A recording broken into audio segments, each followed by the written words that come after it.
seconds. So now Rhett is a much different kind of player. Yeah, Rhett is all about making sure that none of his larvae are ever idle, about making sure he has maximum drones. As a result, he doesn't really end up doing too many kooky, fast double upgrade type of plays. He is almost the standard canonical Zerg. He plays like the MVP of Zerg style. Right, exactly. And that's, that's his comfort zone. I think that this will be pretty interesting. Oh, yeah, and Rhett confirming that ThorZaIN is 3-0. So this is actually interesting. ThorZaIN has had an extremely fortunate run here, really just doing what he wanted to do. And, hey, we actually have a question on Twitter for you, Mr. Day9. I'm ready. So, Day9, what is Zerg's best bet against these early Hellion pushes? Well, I honestly feel that the goal of the Hellion pushes that we've been seeing ThorZaIN do in 2 of the 3 games. Don't know. I don't know, says Liquid Rhett. Drops are pretty good. Liquid Rhett identifying the core of ThorZaIN's strategy in as few words as possible. So, the Hellion pushes that we've been seeing out of ThorZaIN again and again and again are largely there to contain. And in a lot of circumstances, the main goal as a Zerg player is just to not let the Hellions into the base. Yes. It's just to make sure that there's not too much craziness happening in your drone line. For the most part, you can just let the Hellions do their thing, and the goal is to strike back in the mid-game. Once you get close to the layer tech, once you really want to be getting your third up, to move out. Oh, poor ThorZaIN. Yeah, and that makes total sense. It especially makes sense because the Zerg player doesn't have to worry too much about having a lot of that center of the map early, because really it's not going to be affecting what your opponent's doing. By the way, I would like to thank Andrew Mans for that question. Feel free to continue to tweet with the #RBLAN hashtag and @Day9TV. Find out a little bit about curiosities that we didn't end up covering in this series with ThorZaIN and Liquid Rhett. And now we have Rhett getting out there, getting the expansion very quickly. So Rhett mentioned in the beginning of this that he very much likes the Spoon Terran style. Yes. Because that's where Rhett is going to be comfortable. So this match is actually even going to put Rhett a little bit outside of his own comfort zone. Yeah. I mean, that's definitely an important aspect, that Rhett really just loves playing the style, always tries to get in situations where he can play the style, and even said in his interview that he prefers to study his opponent, to identify what their patterns are, and then to just respond in a very risky way to that. If you early expand a lot, he's going to love to delay that pool as much as possible. And likewise, he knows the way that ThorZaIN's going to be opening, so he's going to happily delay that by a lot. Oh, man, and here he goes. It's actually looking like Rhett's going to be going out for a fast third. Nope. Just kidding. I don't know what those minerals are for. He's going to have double queen. Yeah. Pow. There's queen and queen coming down for Rhett. Actually, I'm curious if ThorZaIN's going to be going for a fast third on this map. It looks like no. He's actually building that second barracks right away, and there's going to be the factory to follow it up. This is a very nice, solid little build that gets you 2 barracks, 1 with Tech Lab, 1 with Reactor, and Stim quickly, as well as 4 Hellions and tank production started. That could actually result in a pretty mean early push, especially if your opponent over macros really early, which Rhett has very much been guilty of doing many times. Yeah, Rhett, people love to joke, oh, he built too many drones, he built way too many drones. Rhett's the sort of person that pushes it to the limit in a good way. Maybe 85 was too many, but he's going to back down to 80 and make sure that he can easily crush. That's right, because he has 5 extractors to lay down on his 37 bases. So we've got ThorZaIN over here. Once again, he is going to be going for those early Hellions, so he is going to be going for controlling that map as soon as he possibly can. Now the question is ThorZaIN trying to find a balance at this point, or is he going to once again go either all out or wait until he feels that he's in a controlled enough situation to get those drops? I mean, I'm really hoping he starts going all out, because we've seen him do it kind of in one of the games. Do it, I think, best of all in game number 1 against Morrow, but I think that it's very easy for ThorZaIN to sort of pull back into this passivity, and it looks like he's building just a pair of Hellions and immediately darting right into this fast drop style that we saw him try against Morrow in game number 2. And I think that more important than his drop timing is going to be what he does with those scans. Because we haven't seen him using the scans to get a lot of knowledge. He uses them to just help push across the map, uses them for creep tumors, for baneling bombs, and doesn't use them to get that army knowledge. Yeah, I mean, I definitely think that even something like sending an SCV to a flank is a little bit more effective than just having a single Marine. I mean, or sending a single stimmed Marine forward is fine, but these slow walk forwards with Marine very cautiously are even susceptible to some Infestor play, which actually leads us to the second question that I want to take from the Twitter feed from Ian Nick Iniani. His name's Ron, all right? He asks about the Infestor Ling play that's becoming increasingly popular nowadays. Wouldn't that be even more vulnerable to drops? Wouldn't ThorZaIN be able to practice such aggression against that as well? You know, I'm actually honestly somewhat torn on whether this sort of aggressive, crazy drop style is more or less effective. Obviously, fungal growth will lock it down with relative ease, but if you catch the medevac at a bad angle and have to kill it with just fungal, it takes like so many fungals. Yes. When it's overground, you can fungal and throw down 2 infested Terrans, but Infestors kill a lot, but they take a very long time to kill a lot. So I think that ThorZaIN first wants to practice against this, but was discussing a little bit yesterday, yeah, you know what, I also need to make sure that I'm covered versus that Infestor style that's also been giving me troubles. Because, I mean, we're not going to see Infestors, right, in this, unless we do see them throw down that Infestation Pit. It's the Zerg players have been instructed to not use that because ThorZaIN's just trying to get in his comfort zone right now. And now we see Rhett throwing down his Spire, so he's going to have that Ling Bane and Muta combo out pretty soon. Now, I think that this will be the first time out of all of these series that we've seen a Zerg on 2 base.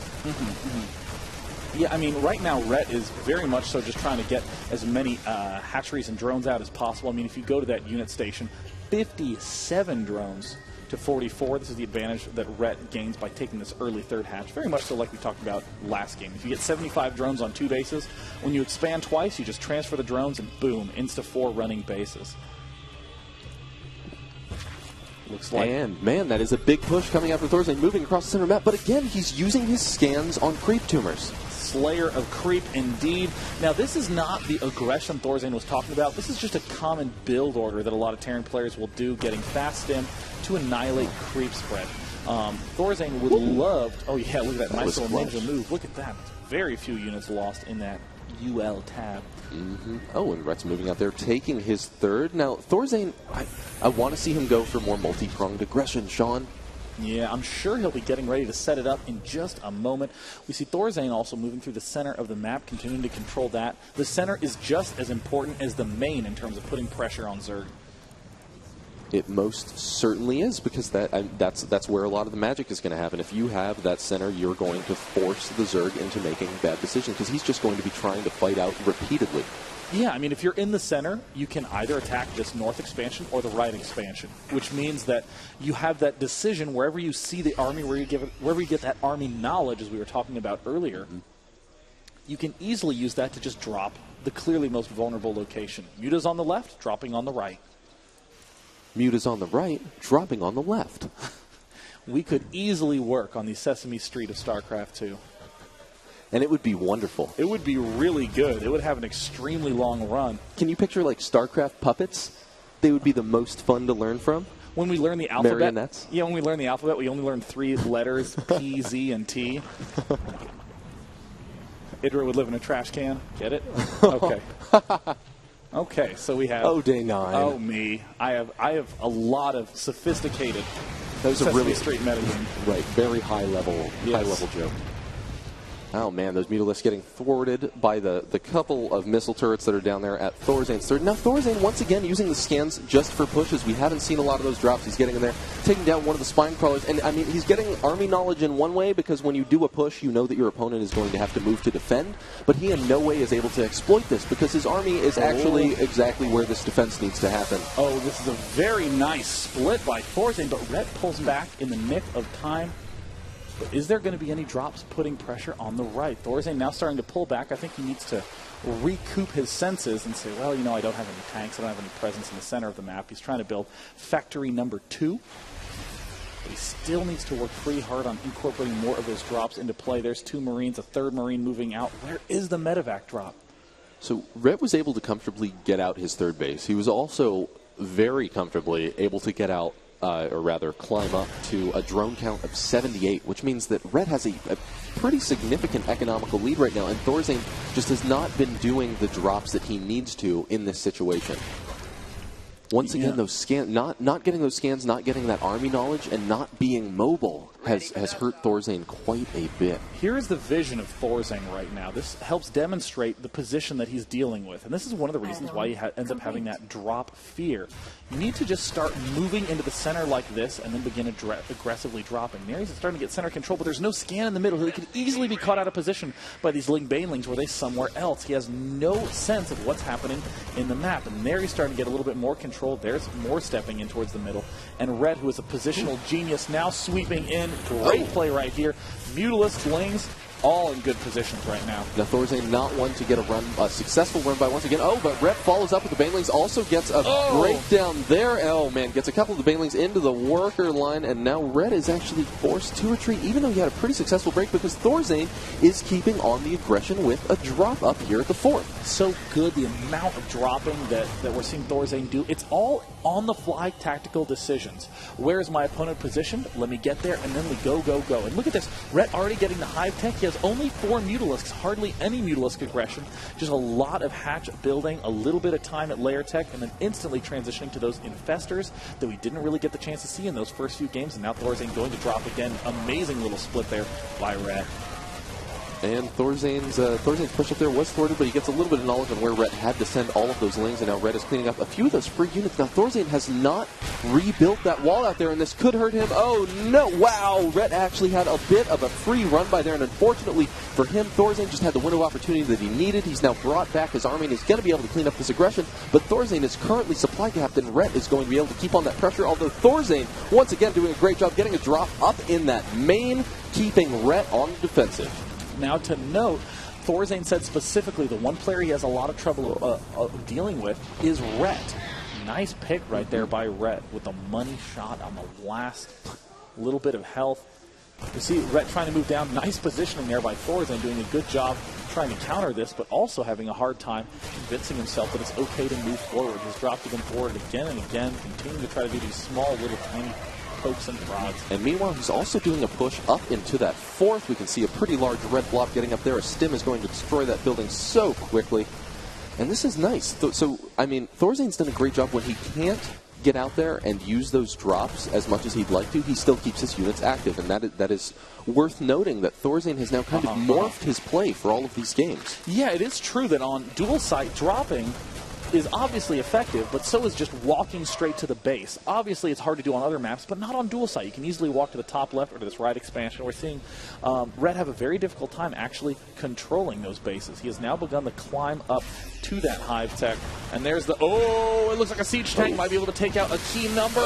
He manages to take down the expansion. Great play there by Red, who is being such a little ninja with all these Zerglings, just darting in and out in the shadows. And Rhett always has so many units, so it's nice to see him do things with them. Yes. Oh, wow. And actually, ThorZaIN could be in a pretty rough spot. As he walks onto that creep, those fast Banelings are going to demolish this push, and he has a lot of infestors out as well. This is going to be the first time ThorZaIN has really had to deal with a lot of infestors while he goes for this heavy drop play. And now ThorZaIN's actually out in the center of the map, but Red just has so many infestors and a lot of Lings. He even has some Banelings out there as well. We need to see a drop at the right now, Rob. I mean, it's clearly very vulnerable. Obviously, the Greater Spire is a big target, but ThorZaIN is doing a little bit too much direct pushing. He wants to continue to try to peel his opponent apart. The infestors work very well when clumped together. And it's actually looking like this might just turn up into a straight-up engagement, which could be a bad trade for ThorZaIN, because all that he's going to be able to rely on then is his Marine spread. He's not going to be able to rely on a multi-pronged attack, and those fungals are going to be able to reach their maximum efficiency and just tear apart his army. Looks like we have an infestor permanently building in limbo up in the production tab. In the meantime, another great counterattack by Rhett is going to be eliminating this expansion, or at the very least, all the SCVs there. Again, where's the drop at the main? There's such a delay here. That fear, that passivity sinking in for ThorZaIN, and he's unable to really deal with this sort of counter. Oh, wow. And ThorZaIN kind of doing a little bit of a soft push, I guess, seeing what's in there, maybe baiting out one of the fungals, also a few of the infested Terrans. And now ThorZaIN is following up with a push, but he's lost his third base. ThorZaIN is now on a timer. Yeah, ThorZaIN's on the clock, as we call it. He has absolutely... he does manage to take out Rhett's third. But yeah, he has a limited amount of time in which to win this game. He needs to secure this third base up again, put himself off the clock. And there, it looks like some mules are going to assist with that. And up on the top side, Fungals continue to try to eliminate this army of ThorZaIN. So again, we've reached that point where ThorZaIN is now at 3-3 upgrades. So his drops can be incredibly deadly and very effective, but we need to see him actually performing drops to really see those, to really see their value shine through. And now we have ThorZaIN doing a push up into Rhett's 4th. And he could very well stop that. Oh, meanwhile, ThorZaIN on the far right side of the map staying active once again and stopping that base as well. Oh, and he continues moving up into the main now with yet another medevac. Will the Lings get there in time? Can he get this drop down? He does have a few of the Marines out there. He could at least make a few of the Fungals as well. There's the Fungal. And see, here's the debate I always have. Is it better to have, well, now that you have Corruptors up, I think it's pretty clearly good.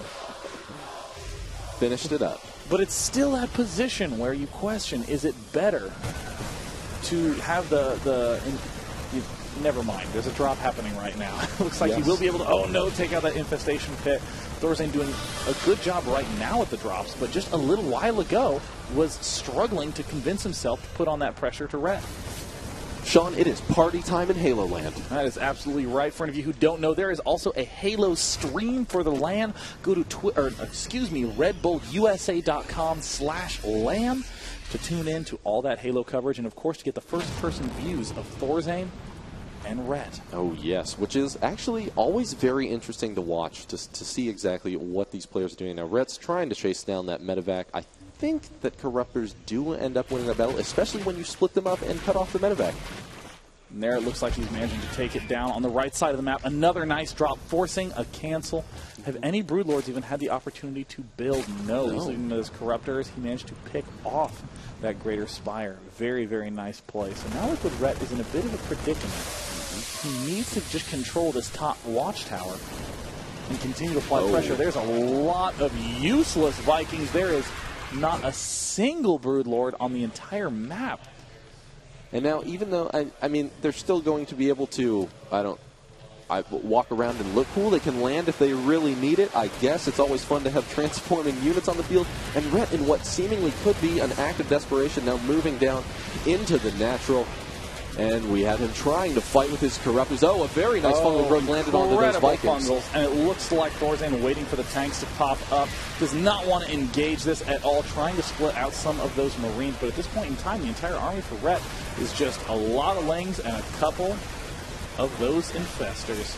And here we have Rhett running into a bit of an issue. I mean, he went up into, he went a little bit beyond that layer tech, right? He did get the Infestors out, but we just really haven't seen them pay off like they need to. ThorZaIN surprisingly did, well, I guess not surprisingly, it was his focus. He wasn't dropping consistently for the entire game, but he dropped when he needed it.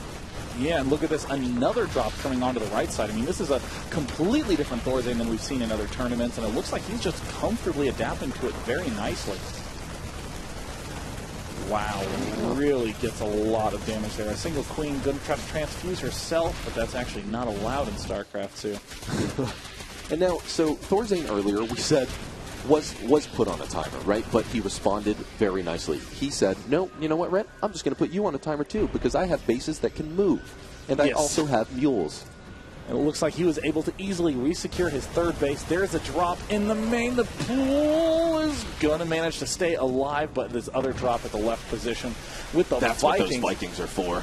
Vikings Assault Ranger is going to try to take out this hatchery, but it looks like the Zerglings are sweeping in, and man, Vikings are really bad at shooting buildings.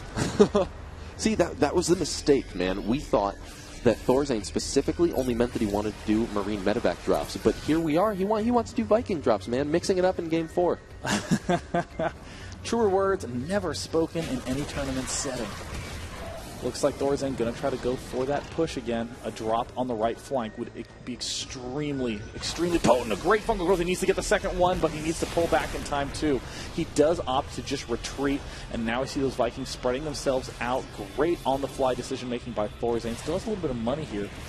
And the Vikings also sweeping around the map, killing off them overlords. Now, in that situation, when is it worth it to have your Infestor go and do it anyway? Like, was that enough units that it's worth it to trade an Infestor for finishing off that bunch of units? When you're in this dangerous a situation, it almost never is. I mean, right now, the only advantage that you can really go for is trying to keep this alive and slowly chipping ahead in terms of that money count. I mean, we're seeing both players just do an amazing response on the fly. But really, it's so important in low econ situations to realize that if you do have that advantage, as we see Rhett clearly does, with 43 drones to 15, to just let time continue. I did not realize how many of those workers he lost. Oh, wow. And there we have ThorZaIN getting a pretty clutch land. Oh, man. Right when Rhett is typing. Terrible that dirty joke timing. Play. Oh, terrible joke timing.